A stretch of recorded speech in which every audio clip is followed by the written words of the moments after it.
Plan du commentaire biblique de Job 18. Chapitre 18. Deuxième discours de Bildad.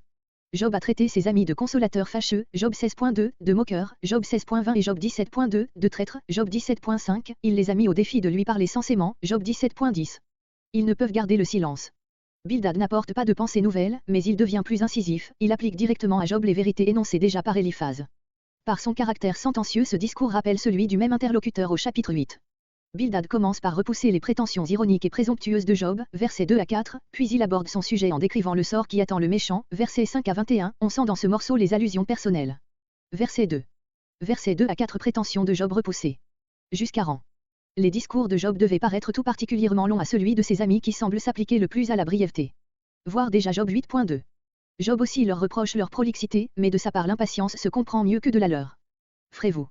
Bildad envisage Job comme le représentant d'une catégorie d'hommes qui souffrent pour leurs fautes.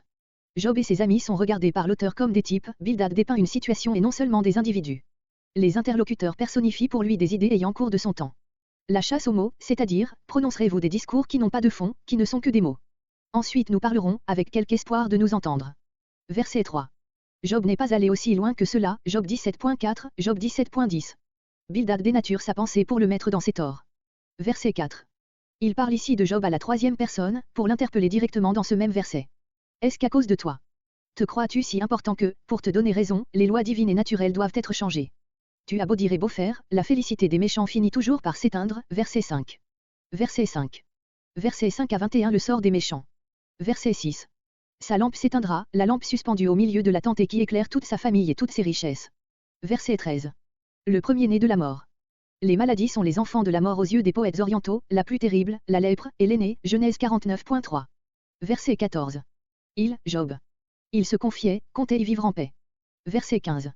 Du soufre sera semé, du ciel. Ceci fait penser à Sodome, Genèse 19.2.